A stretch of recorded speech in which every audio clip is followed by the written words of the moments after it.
नमस्कार दर्शकों, स्वदेश न्यूज के इस खास कार्यक्रम खास मुलाकात में आज हम आपको मिलाने जा रहे हैं बहुत ही खास पर्सनालिटी से। मेरे साथ हैं अनुपम चौकसे जी, जो सेक्रेटरी है एलएनसीटी ग्रुप ऑफ कॉलेजेस के। एलएनसीटी के बारे में आपको बता दूं कि ये नॉर्थ इंडिया का पहला कॉलेज था जिसने अपना इंजीनियरिंग कॉलेज सेटअप किया और उसके बाद लगातार उसने अपने कॉलेजेस सेट किए मेडिकल में, फार्मेसी में, डेंटल में। और सबसे अच्छी बात स्टूडेंट्स के लिए और पेरेंट्स के लिए ये है कि उनके कॉलेज के सारे कॉलेजेस इस वक्त सारे को एक्रेडिशन मिल गया है। एक पाथ ब्रेकर रहे हैं एलएनसीटी ग्रुप, और आज मध्य प्रदेश में जितने भी कॉलेजेस हैं टेक्निकल, मेडिकल, वो सब एलएनसीटी को फॉलो करते हैं। चलिए, अनुपम चौकसे जी आज हमारे साथ स्वदेश न्यूज चैनल में हैं, इनसे हम बातचीत करेंगे। सर, आपका स्वदेश न्यूज में और इस खास मुलाकात में बहुत बहुत स्वागत है। थैंक यू मुग्धा जी। सबसे पहले तो आपको बधाई हो, आपके जितने कॉलेजेस हैं वो सब एक्रेडिशन उनका हो गया है, तो थोड़ा इस प्रोसेस के बारे में बताइए। देखिए, जनरल अप्रूवल तो सभी कॉलेजेस के पास रहता है।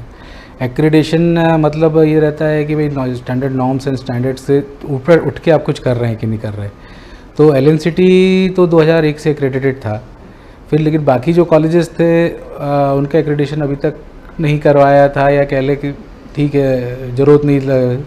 पर अब जब क्वालिटी की बात होने लगे, क्वालिटी के ऊपर हमारा कंसंट्रेशन ज़्यादा है, तो हमने भी कहा कि हम सारे कॉलेजेस एक्रेडिटेड होना चाहिए। हमने सारे कॉलेजेस इस बार एक्रेडिटेड करवा लिए। इससे कितनी राहत मिलती है स्टूडेंट्स को और उनके पेरेंट्स को? स्टूडेंट्स के लिए ये वाशिंगटन अकॉर्ड का पार्ट है। नेशनल बोर्ड ऑफ एक्रेडिटेशन जो है वाशिंगटन अकॉर्ड का पार्ट है। तो जो भी कॉलेजेस एक्रेडिटेड रहते हैं उनको जब वो विदेश में कहीं पे काम करने जाते हैं, एक रिकॉग्निशन है, तो उनको उस कॉलेज की रिकॉग्निशन चेक करने की ज़रूरत नहीं पड़ती। मतलब अगर वो college national board of accreditation से एक्रेडिटेड है तो उनकी डिग्री और इन सब की वैलिडिटी को चेक करने की ज़रूरत नहीं है कि इसके स्टैंडर्ड कैसा है। That is at par with the all the countries which are part of Washington accord.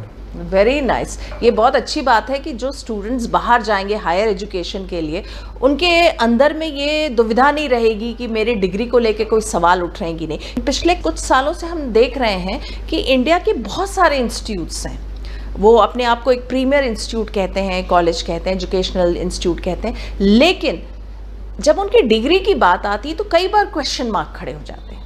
वो स्टैंडर्ड है और गवर्नमेंट की भी पॉलिसी है, जब जीआर इतना बढ़ाना है तो कॉलेजेस खुल रहे हैं, यूनिवर्सिटीज़ खुल रही हैं और कुछ उसमें आता है। पर आई थिंक आज की डेट में जो रेगुलेटरी फ्रेमवर्क है वो ऐसा है कि अब शायद नकली डिग्री और नकली कॉलेजेस खुलना पॉसिबल नहीं है, बट स्टिल एक्रेडिटेशन से इस पे स्टैंडर्ड पे वो लग जाता है। सर, ये बताइए, जैसा कि मैंने आपको इंट्रोड्यूस जब किया तो कहा कि आप लोगों का जो एलएनसीटी ग्रुप था वो पायनियर था, सबसे पहला जो इंजीनियरिंग कॉलेज नॉर्थ इंडिया में, इनफैक्ट मध्य प्रदेश क्यों पूरे नॉर्थ इंडिया में आप लोगों ने सेट किया था। तो थॉट क्या था उस वक्त? हालांकि वो आपके फादर ने सेट किया था, लेकिन बट क्या थॉट था? सिंपल वो था उस टाइम। जैसे मेरे फादर बताते हैं कि अर्जुन सिंह जी एचआरडी मिनिस्टर हुआ करते थे, तो ऐसे ही एक मीटिंग में उन्होंने बोला कि भाई साउथ में तो बहुत कॉलेजेस हैं, नॉर्थ में या सेंट्रल इंडिया में कोई हिम्मत नहीं कर रहा है कॉलेजेस खोलने की।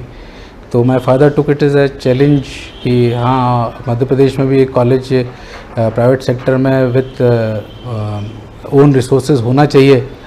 And that was the day we started of thinking कि मैंने कॉलेज इस्टेब्लिश किया जाए। उन्हें डाला और आज की डेट में आप देख सकते हैं 250 के आसपास इंजीनियरिंग कॉलेजेस मध्य प्रदेश में ऑलरेडी हो चुके हैं। सब आप लोगों को फॉलो कर रहे हैं, ऐसा कह सकते हैं हम? मतलब we were the first, and जो भी आए उन्होंने हमको फॉलो किया। Obviously if you are the first तो जाहिर तौर पे जो आए हैं वो आप लोगों को फॉलो कर रहे हैं।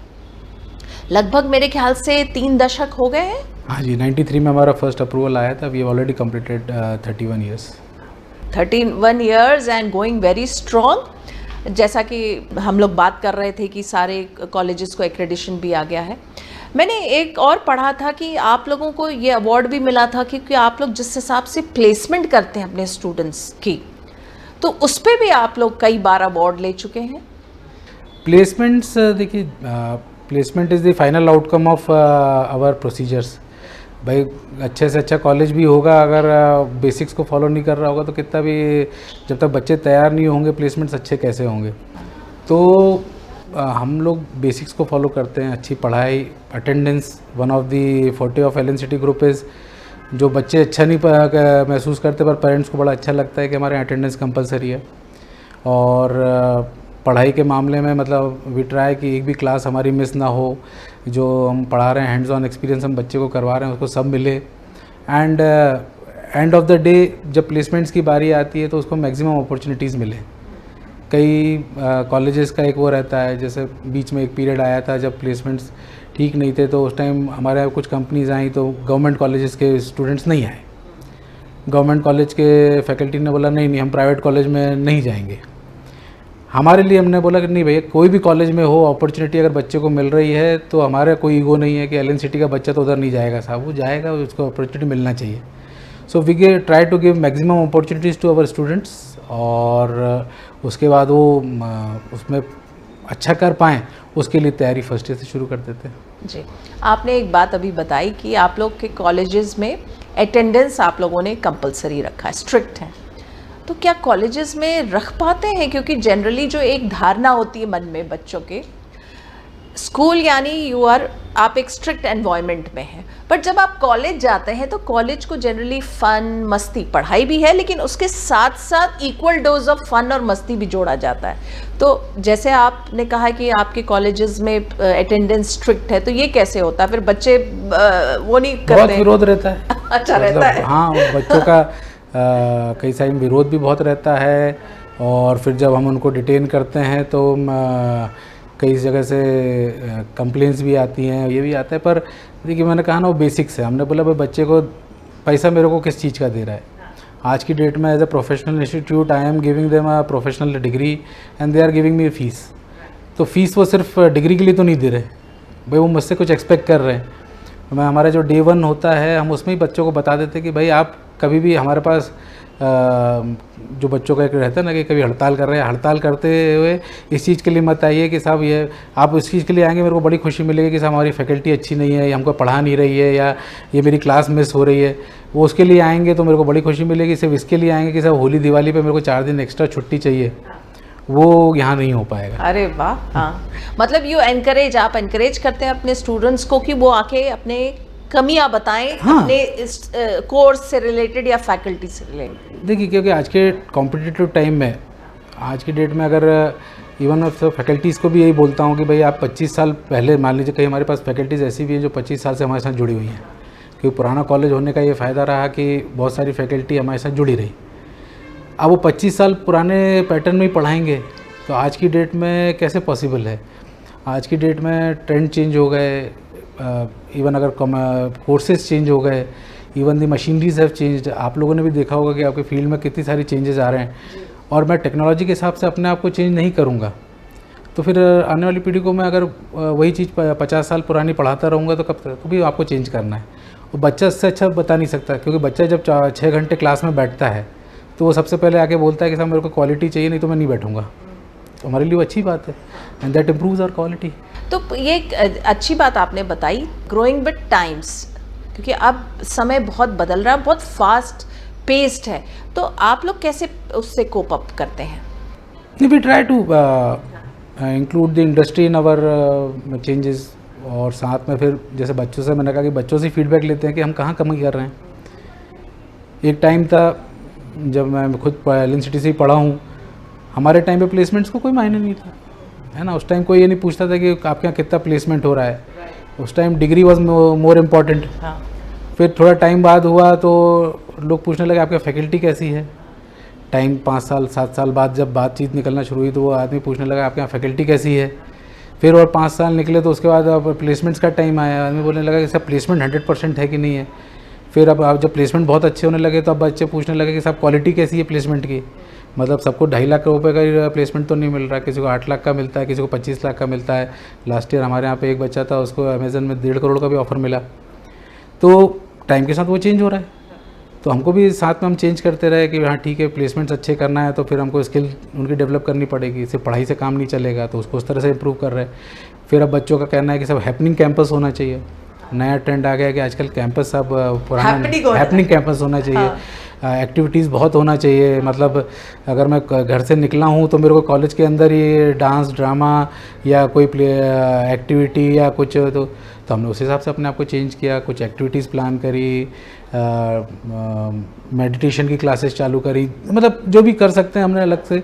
और फीडबैक के हिसाब से इंडस्ट्री ने बोला कि आप अपने आप ये चेंजेस लाइए, हमने वो चेंजेस लाए। तो लगातार आप समय के साथ अपने आप को आप ग्रो करते गए और बच्चे जैसा आपको फीडबैक देते रहे वैसे आपने उसको अडेप्ट किया। बीच में एक बार बात आई थी, आप लोगों ने राम महोत्सव करवाया था, तो थोड़ा सा क्रिटिसिज्म था कि क्या कॉलेज को किसी रिलीजन, पर्टिकुलर रिलीजन से एसोसिएट होना चाहिए? देखिए, रिलीजन वाली बात नहीं, हमारे कैंपस में हनुमान मंदिर जो बना हुआ है, हम हनुमान जी को मानते हैं। और अगर पूरा देश किसी चीज़ के लिए खुशी मना रहा था तो भाई मैंने किसी को प्रेशराइज तो नहीं किया, ना मैंने किसी बच्चे को बोला कि भाई तुम आके पार्टिसिपेट करो, ना किसी को ये बोला कि नहीं आपको पार्टिसिपेट नहीं करोगे तो आपको ऐसा होगा। भाई मेरा मंदिर है, मैं मंदिर में अगर कोई प्रोग्राम ऑर्गेनाइज़ कर रहा हूँ, मान लीजिए मैं अपने कैंपस में अगर हवन ऑर्गेनाइज़ करता हूँ अपने मंदिर में, वो तो है तो कैंपस के अंदर ही, तो कोई बच्चा ये कहने लगे कि साहब आप तो हवन ऑर्गेनाइज कर रहे हो या वो कर रहे हो, तो फिर तो गलत हो जाएगा। है भाई, मैं अपने उससे कर रहा हूँ, उसमें जो बच्चे जुड़े हमने उसको रोका नहीं। कोई अपन ने ये नहीं करा कि अब किसी पर्टिकुलर पार्टी के साथ जुड़ के या किसी पर्टिकुलर संगठन के साथ जुड़ के मैंने उनको बुलाया कि आप आके हमारे यहाँ पे ऑर्गेनाइज़ करो। हमारे मन की इच्छा थी, हमने किया। अब जैसे जिस दिन राम मंदिर का इनॉग्रेशन था उस दिन हमने अपनी स्क्रीन पर डिस्प्ले कर दिया, पर किसी बच्चे को नहीं बुला के किया कि तब आपको बैठ के देखना है, जो आया मन से आया, ठीक है, अपने मन की भावना है। सर, मैं एक चीज़ और, आप जो एलएनसीटी ग्रुप के बारे में मैंने सुना और पढ़ा है कि ठीक है आप बच्चों का भविष्य तो शेप कर ही रहे हैं, साथ में आप उनके मेंटल डेवलपमेंट को लेकर भी, या आजकल जो बातें आती है, जो सोसाइटल टेंडेंसीज़ की बातें होती है, मेंटल डिप्रेशन की बात होती है, उसको भी लेकर बहुत कंसर्न्ड है। हम लोग भी ट्राई करते हैं, हमारे काउंसलर्स हैं कॉलेज में, मेडिकल कॉलेज में तो साइकेट्री डिपार्टमेंट अलग से ही है, तो वहाँ पे स्टूडेंट काउंसलर्स अलग से ही हैं, पर इवन इंजीनियरिंग कॉलेजेस में भी हमने स्टूडेंट काउंसलर्स अपॉइंट किए हुए हैं। किसी बच्चे को कोई प्रॉब्लम है, फिर मेंटर सिस्टम है, जो एक फैकल्टी रहती है वो स्टूडेंट्स के साथ मेंटरशिप करती है, अगर कोई प्रॉब्लम बच्चे को है वो बता सकता है, जो क्लास में नहीं शेयर कर सकता। मान लीजिए किसी बच्चे ने फ़ीस जमा नहीं करी, अब इन जनरल टेंडेंसी तो प्राइवेट कॉलेज क्या करेगा, उसको निकालेगा और क्लास से बाहर कर देगा। भाई हमारा मेंटर उससे पूछता है क्यों नहीं जमा कर पाए, तो पता चलता है कि भाई हो सकता है फैमिली प्रॉब्लम्स हो, कुछ कारण से नहीं जमा कर पा रहा हो किसी बच्चे की पढ़ाई में कमज़ोर है, एग्ज़ाम नहीं दे रहा है, तो क्यों नहीं दे रहे हो, तो वो बताता है कि साहब मेरी क्लास में किसी से लड़ाई हो गई, बुली हो रही है, एनीथिंग, मतलब anything and everything can happen in a college, तो ये मेरा हो रहा है इस कारण से, तो वो हम उसको ट्राई करते हैं। बट स्टिल उसके बाद भी अगर कोई इंसिडेंस हो जाता है तो we counsel other students also कि भाई ऐसा कोई मिसहैप ना हो, आगे आप ऐसा कोई एक्शन ना लें। और पेरेंट्स को भी बताते हैं कि you keep regular touch with the students. Colleges में सबसे बड़ी प्रॉब्लम होती है, मैं अपने यहाँ पे जो फंक्शंस होते हैं उनमें ये भी कहता हूँ कि वो जो स्टूडेंट्स के पेरेंट्स जो 12वीं क्लास तक 12th तक उनके पीछे, हम तो शब्द यूज़ में करता हूँ, लठ लेके पीछे पड़े रहते हैं कि तेरे को आज कॉलेज जाना है, स्कूल जाना है, तुमको ये करना है, तुमको ये करना है। जैसे ही वो बच्चे कॉलेज में आता है वो बिल्कुल उसको छोड़ देते हैं, वो बोलते हैं तुमसे 4 साल बाद मिलेंगे। अगर इंजीनियरिंग कॉलेज है तो उसको सीधे वो बोलते हैं कि अब तो हम तुमको 4 साल बाद मिलेंगे, अगर डिग्री सही मिलेगी, नौकरी मिल गई तो ठीक है, नहीं तो what ever it is, but हमारा काम ख़त्म। हम उनसे बोलते हैं ऐसा नहीं होता भाई, आपने जो 12वीं तक उसकी हैंड होल्डिंग करी है या उसके साथ आपने उसकी केयर करी है, वो एकदम से क्यों छोड़ दे रहे हो? वो हैंड होल्डिंग कंटिन्यू रहना, मतलब आप उसके सेमेस्टर में उससे क्यों नहीं पूछ रहे हो कि तुम एग्ज़ाम देने क्यों नहीं जा रहा है या क्लास क्यों नहीं अटेंड कर रहा? भाई एलएनसीटी जैसे कॉलेज में एडमिशन लिया, हम बोल रहे हैं 60% अटेंडेंस कंपलसरी है, 90% अटेंडेंस कंपलसरी है, वो बच्चा नहीं जा रहा तो एक बार पूछिए तो उससे क्यों नहीं जा रहा। लेकिन अगर 4 दिन आपको घर पे बच्चा मिल गया तो पूछें उससे क्या हुआ, तो अगर सब लोग मिलके उससे पूछेंगे बच्चे से, this incidence will not happen. तो आप टच में रहते हैं पेरेंट्स से, आप या आपकी फैमिली? पहले तो जब कम थी संख्या तब तो रहते थे, अब 30,000 बच्चे आसपास हो गए हैं ग्रुप में, तो it is not possible. Still मैं ट्राई करता हूँ कि जो बच्चों की प्रॉब्लम है अगर वो अपन डायरेक्ट आके सॉल्व कर सकें तो कर दें, नहीं तो stage wise they can go to faculty, HOD, directors, उनसे हो जाता है। आखिरी में नहीं भी होता तो भी हम रोज़ लगभग 30-40 स्टूडेंट्स से तो मैं मिल लेता हूँ। आप मिलते ही हैं, रोज़ के रोज़ मिलते हैं।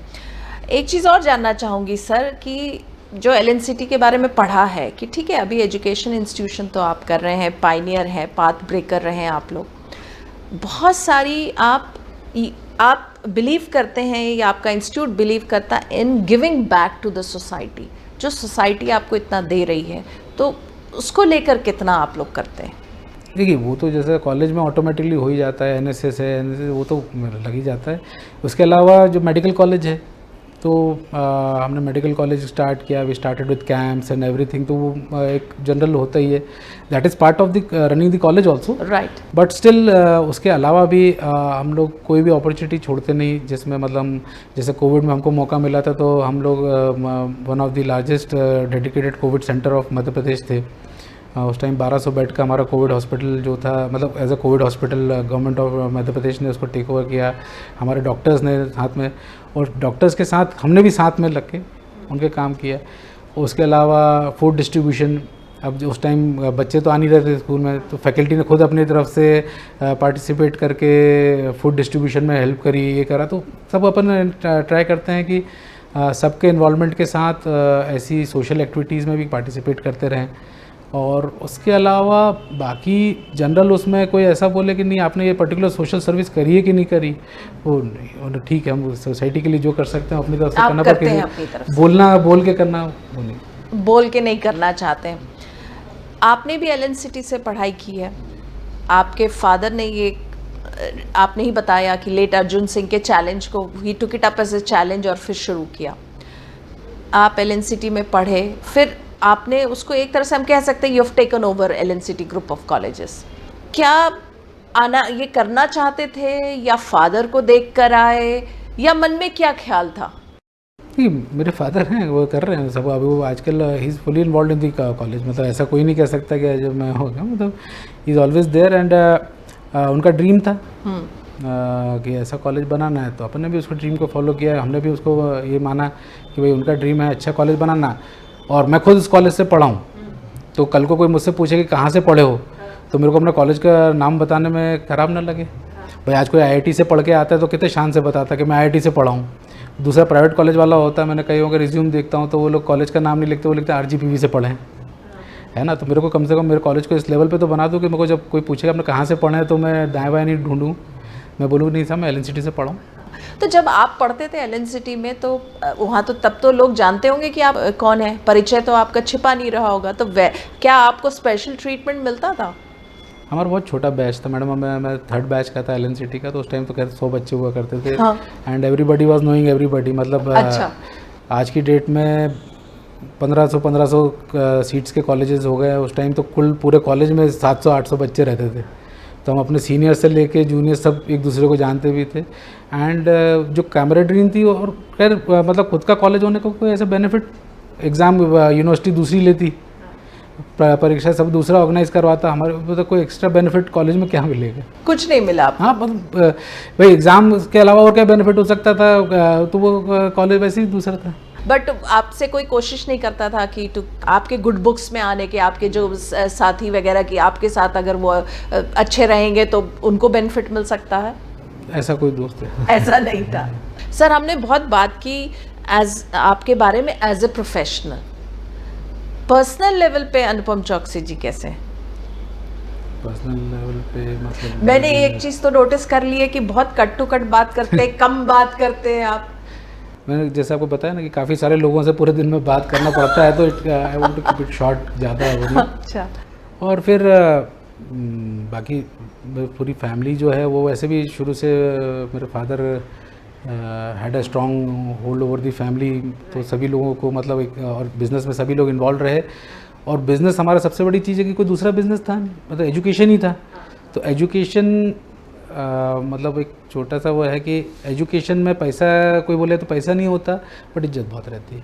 आज भी मतलब मैं कहीं भी वैकेशन में भी चला जाऊँ या कहीं मिल जाऊँ, हम लोग लास्ट ईयर दुबई में गए थे, अब मैं और मेरी मदर कहीं जा रहे थे, एक स्टूडेंट आ गया, मतलब कोई एक आया और एकदम से मम्मी से, मैडम मैं आपके JNCT कॉलेज से पढ़ा हूँ।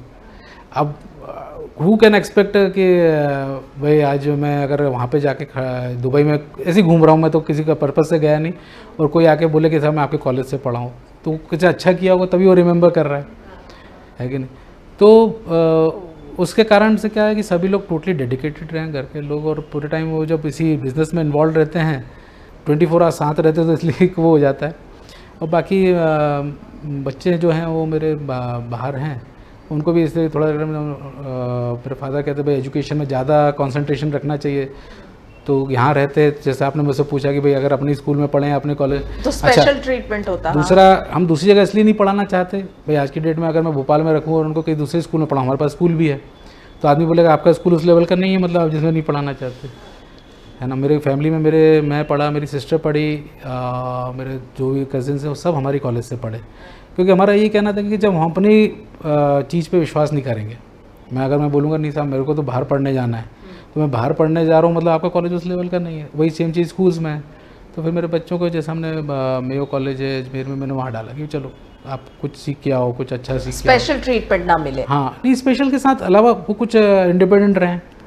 जो मेरे फादर का भी एक्सपेक्टेशन है कि भाई अपने घर में जो लोग हैं वो कम से कम एजुकेशन में अगर आगे रहना है तो आप कुछ अच्छा करो, कुछ सीखो, तो नया तो सीखो। आपने जैसा अभी बताया कि आपकी पूरी फैमिली इन्वॉल्व है इसी एजुकेशन की फील्ड में, तो आगे आने वाले समय में जैसे आपने कहा आपके बच्चे हैं, वो सब भी इसी फील्ड में आना चाहते हैं? वो मैं कैसे बता सकता हूँ, दैट इज़ इन फ्यूचर, ये तो उनकी इच्छा है। हाँ। मतलब I will not tell them कि भाई तुमको यही काम करना है, if they are interested they will, otherwise जो उनको अच्छा लगे। जी बिल्कुल। सर आगे क्या विजन आप देखते हैं एलएनसीटी ग्रुप के लिए?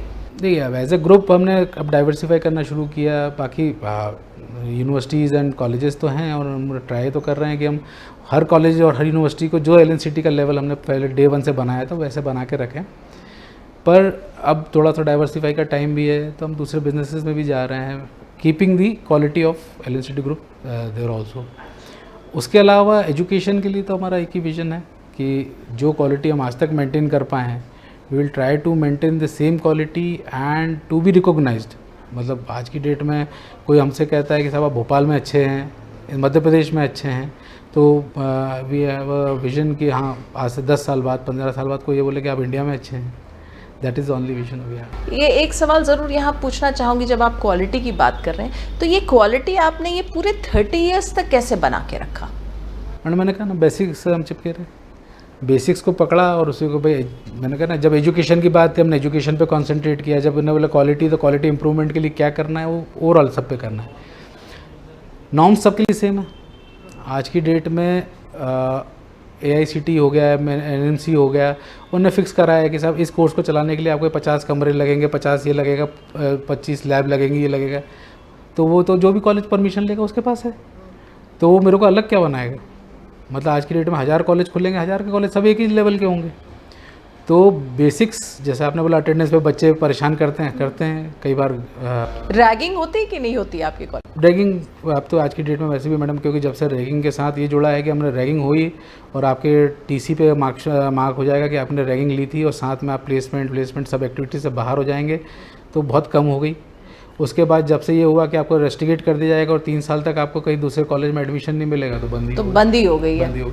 उसके बाद भी इक्का दुक्का इंसिडेंट्स ऐसे हो जाते हैं, कई बच्चे ऐसे होते हैं जिनको ना प्लेसमेंट से मतलब रहता है, ना मतलब there is always a bad fish in the pond, तो वो कभी आ जाता है, तो हम उस पर बड़ा हार्शली डील करते हैं उनसे। सर आप स्वदेश न्यूज़ के आप चैनल में आए, आपने अपना समय दिया, आपका बहुत बहुत धन्यवाद और हमारी शुभकामनाएं आपके साथ है। और मैं चाहूँगी जाते जाते आप हमारे दर्शकों को कुछ कहना चाहें तो। मैं स्वदेश न्यूज़ का धन्यवाद कहूँगा कि आपने मेरे को इस चैनल पर बुलाया, और एलएनसीटी ग्रुप जो कि मतलब मेरा नहीं, पूरे परिवार का पार्ट है। एलएनसीटी परिवार ही कहते हैं हम, जितने भी फैमिली मेम्बर्स, मीन्स जो फैकल्टी से लेके स्टूडेंट सब हमारे फैमिली मेम्बर्स हैं, और उनकी जो जर्नी है और उसके कारण जो हम थोड़ा सा कुछ अचीव कर पाए हैं भोपाल में अभी, उसको आपने आगे या प्रेजेंट करने का मौका दिया, उसके लिए बहुत बहुत धन्यवाद। बहुत बहुत धन्यवाद आपका। तो दर्शकों, हमने मुलाकात की अनुपम चौकसी जी से, जो सेक्रेटरी हैं एलएनसीटी ग्रुप ऑफ कॉलेजेस के।